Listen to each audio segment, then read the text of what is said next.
Hello everyone. In this video, we are going to discuss about chemical effects of electric current. So let us first discuss about this activity 14.6. For this activity, we need two carbon rods. These are copper wires wrapped around the metal caps of carbon rods. These copper wires are connected to the battery. This is the positive terminal of the battery and this is the negative terminal of the battery. And these two rods are actually called as electrodes. Okay, these two carbon rods are actually called as electrodes. An electrode is an electrical conductor used to make contact with a non-metallic part of a circuit. So what is that non-metallic part of the circuit? That is the water taken in this beaker mixed with a teaspoon full of salt or a few drops of lemon juice. Lemon juice contains citric acid. So if we mix salt or acid with water, that makes water more conducting. Here we want to make sure that the metal caps of carbon rods are outside the water. Now this electrode which is connected to the positive terminal of the battery is called as anode. Okay, this electrode which is connected to the positive terminal of the battery, this electrode is called as anode. Okay, and this electrode which is connected to the negative terminal of the battery, this is actually called as cathode. Okay, this electrode which is connected to the positive terminal of the battery, that is called as anode, and this electrode which is connected to the negative terminal of the battery, that is called as cathode. After 3-4 minutes, gas bubbles get formed near the electrodes. We will notice oxygen gas bubbles at anode and hydrogen bubbles at cathode. This indicates that chemical reaction takes place here. The passage of electric current through the conducting solution causes chemical reactions and bubbles of gas may be formed on the electrodes. Sometimes deposits of metal may be seen on electrodes. Changes of color of solutions may be occur. The reaction would depend on what solution and what electrodes are used. Let us now see the experimental setup to observe the change in color caused by the chemical effects of electric current. Here we have a half piece of potato.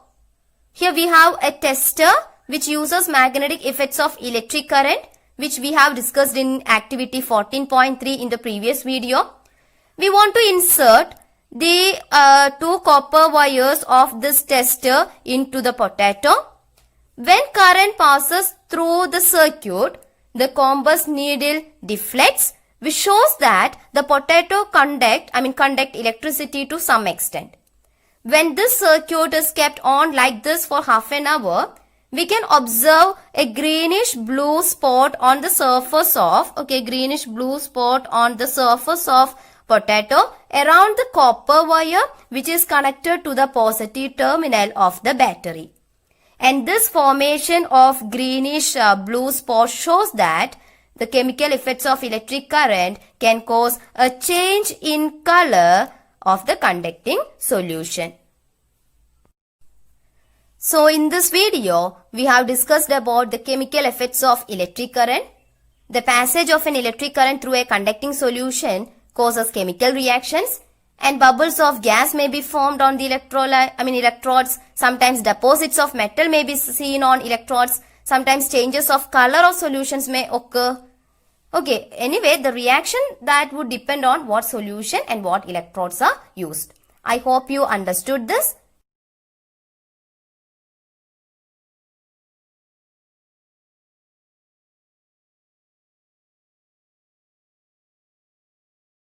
In many applications, there is a need of metallic coating.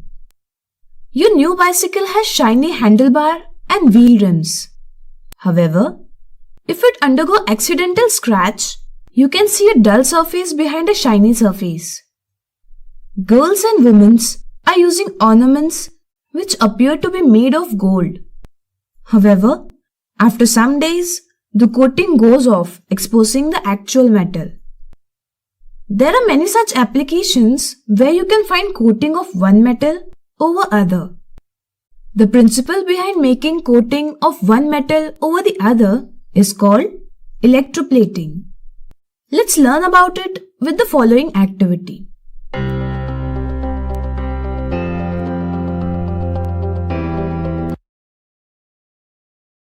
When electric current is passed through copper sulfate solution, there is dissociation of copper sulfate. Dissociation signifies separation of positively charged copper ion from negatively charged sulfate ion. Being positively charged, the copper ions get attracted towards the negatively charged copper plate, where the ion receives electrons and get neutralized.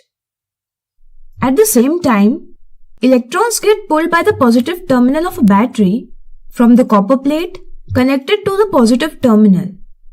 As a result, a neutral copper atom gets converted to ion. The ion move in solution.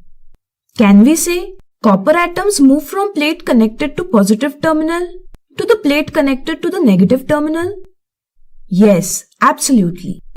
The process continues as long as current flows through the solution, making a coat of copper on the plate connected to the negative terminal. Such a process of depositing a layer of any desired metal on another material by means of electricity is called electroplating. It is one of the most common applications of chemical effects of electric current.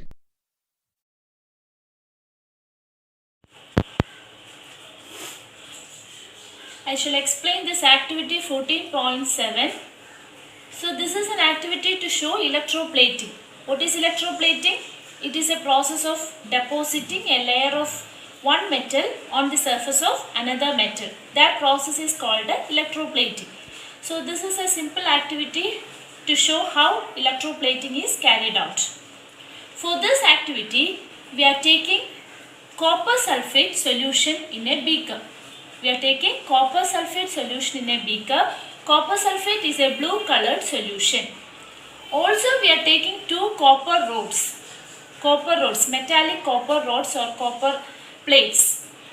These copper plates or copper rods are connected to the battery. One copper rod is connected to the positive terminal of the battery and another copper rod is connected to the negative terminal of the battery. So, the copper rod which is connected to the positive terminal of the battery will have positive charge, and which is connected to the negative terminal will have negative charge. Okay, so this copper plate which is connected to the positive terminal of the battery will have positive charge, and this one that is connected to the negative terminal of the battery will have negative charge. So we are dipping these two copper rods into the copper sulfate solution.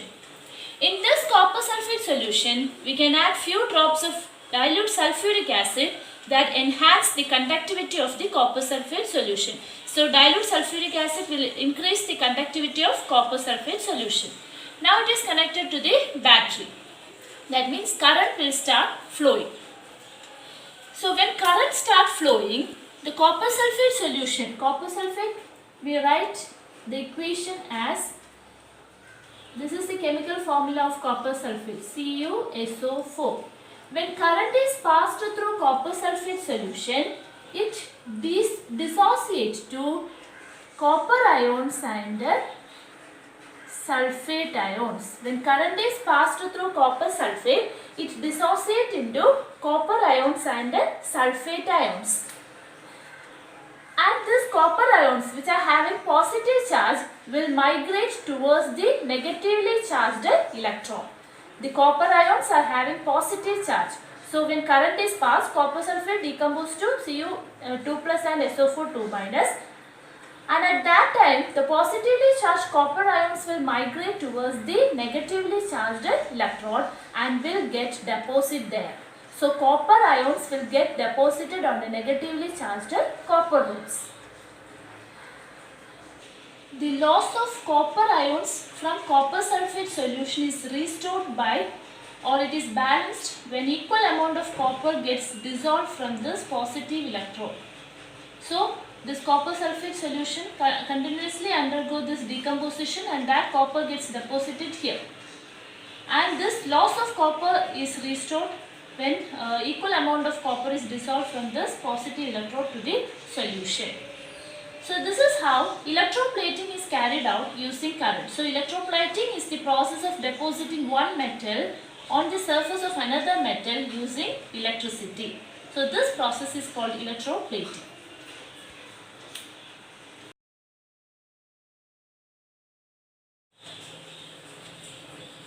Now let's discuss about the uses of electroplating. Electroplating is a very useful process. It is widely used in industries for coating metal objects with a thin layer of a different metal. These are various applications or various uses of electroplating. The first one is chromium plating. Chromium has a shiny appearance. It does not corrode easily and it resists scratches. But chromium is very expensive, so it is not economical to make the whole object out of chromium metal. So, object is made from a cheaper metal and only a coating of chromium over it is deposited. So, a coating of one metal with a chromium, a thin layer of chromium is called a chromium plating. Chromium plating is done when this chromium metal is plated or coated on another metals. The second one is gold plating. You have heard of this 1 gram gold and all.